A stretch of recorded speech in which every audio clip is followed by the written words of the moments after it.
Hello， 你好吗？我是 Jasmine， 欢迎来到我的频道。最近呢，这个离婚瓜是吃到大家都有点吃撑了。一边呢是赵丽颖、冯绍峰官宣离婚，一边呢又是福原爱、江宏杰协议离婚。今天呢，想借这个八卦跟大家聊一聊婚姻，聊一聊离婚自由。这一次赵丽颖离婚的事件呢，让我感觉跟以前的其他明星离婚的事件呢，画风有了一个非常大的转变。之前呢，一旦有明星离婚，就会有很多人跳出来说，哎呀，我又不相信爱情了，哎呀，离婚呢最苦的就是孩子。然后呢，就会冒出一大堆这种专门生产馊鸡汤的公众号，就会摆出各类的老公回家体文章，知道这几点才能牢牢地抓住男人的心，做好这几点，老公回家早，婚姻才是女人的归宿。但是这一次呢，网上的风评就完全不一样，几乎是一面倒的都在说姐姐好棒，姐姐独自美丽，我永远支持你。我不禁感慨，时代真的是不一样了，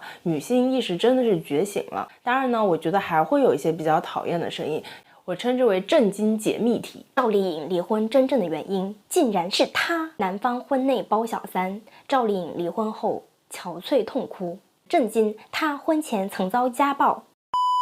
我就觉得这干嘛呀？好像就是你了解他们家的事情比了解你自己家的事情还多。福尔摩斯跟你之间都差100个名侦探柯南呢。但是呢，这类感觉就是揭秘题的文章为什么那么受欢迎呢？我觉得除了我们人性本身的这个八卦属性、八卦的天性之外呢，还有一个重要的原因，就是大家潜意识里都会觉得，哎，如果你离婚了，你肯定是有什么理由的，要不然好端端的人干什么要离婚呢？就仿佛这个离婚这件事情一定要有一个过错方，就是出轨家暴法治咖，女强男弱又被渣，才可以找到离婚的所谓的正当理由。而更加让人感到悲哀的是，有很多时候就是作为我们普通人啊，即使是很多人他有这种所谓的正当理由，还是会有一些过来人会跟你说，为了孩子就忍一忍呢，大家伙过日子嘛，跟谁过不是过呢？女人呢，一旦离了婚，带着孩子，你是自己生活得更辛苦。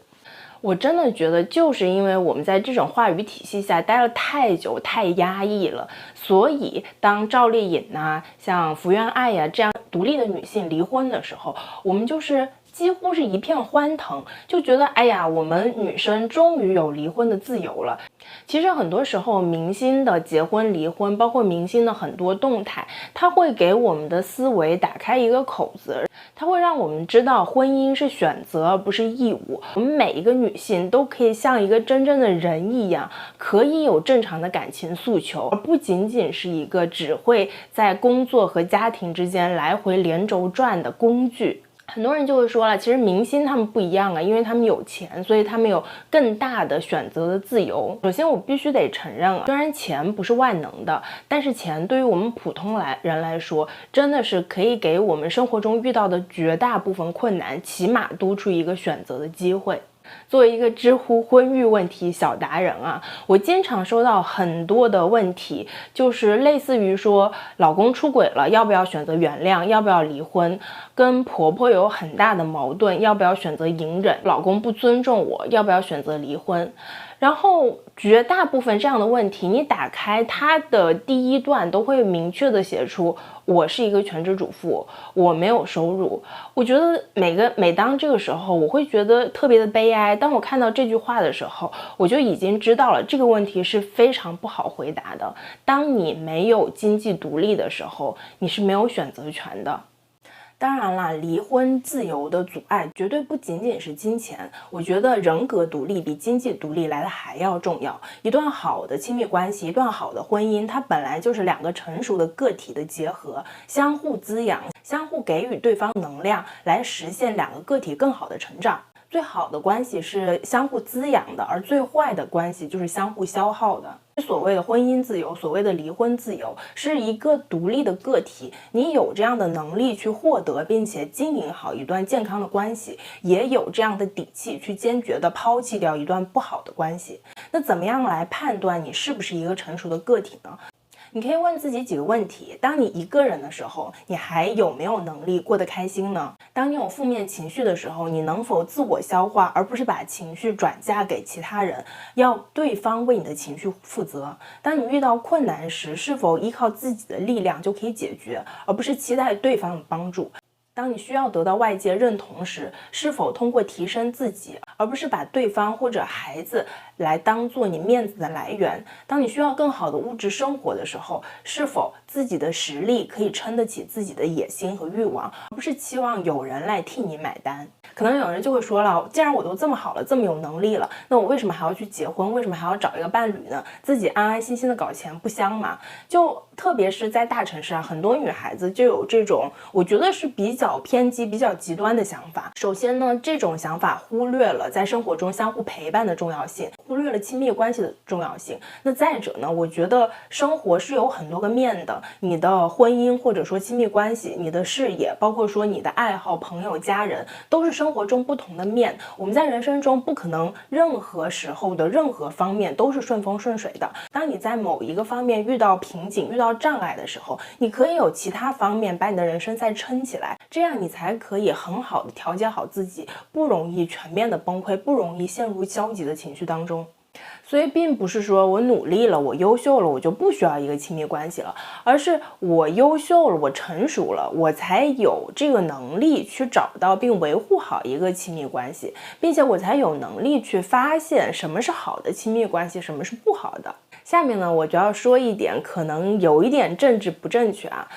就是女明星她们之所以有那么强的离婚自由，还有一个很重要的一点，就是他们的颜值是我们普通人没有办法比拟的，因为他们的工作需要，所以他们必须要有很强的这个自律度，才可以保持颜值啊，包括身材，始终是一个非常好的360度无死角的状态。说白了，就是女明星她们真的是可以在任何年纪都有对于异性的吸引力，所以她们就可以做到在任何年龄都有选择和被选择的自由。前段时间有个节目叫《怦然再心动》，我看了那个节目就觉得，哎呀，时代真的是变了，就是现在这个时代真的就再没有人说什么女人30豆腐渣还是女人40豆腐渣之类的话了。我说到这里呢，我相信有一些朋友就会说，你只是说了你的意愿想要怎么样，但是因为我有孩子了，虽然我也是一个成熟的个体，但是因为有了孩子，因为要替孩子考虑，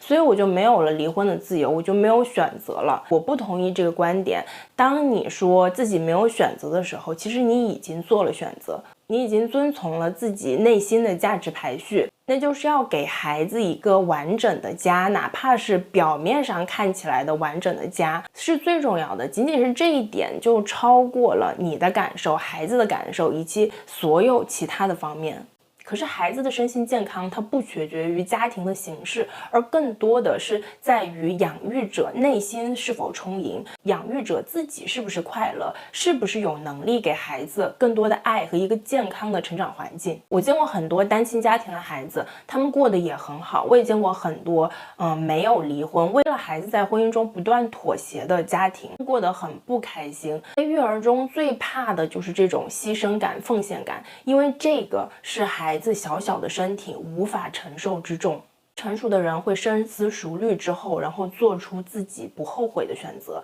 当你选择离开的时候，你会相信自己的能力，自己作为一个完整的人，就是可以给孩子一个完整的很好的童年。相反，如果你选择留在婚姻中，那就不要有牺牲感，不要抱怨，更不要把自己的苦闷和不甘转嫁到孩子身上，让孩子为你的痛苦，为你的牺牲去买单。要对自己说，这就是我的选择，那接下来我要为我的选择做哪些努力和改变。说到这里呢，我想强调一下，我这里不是让大家去离婚，也不是鼓吹离婚有多好。一段不好的婚姻，其实任何一个人都不是赢家。一个再强大的人，他经历离婚，经历婚变，对他来说也是一个很沉重的打击。所以说，我们开始和结束一段关系都要谨慎再谨慎，告诉自己不要受委屈的同时呢，也同样要告诉自己，没有任何一段关系是完美的，也没有任何一场婚姻是完美的。最后呢，祝大家都有能力去找到并且经营好自己的亲密关系，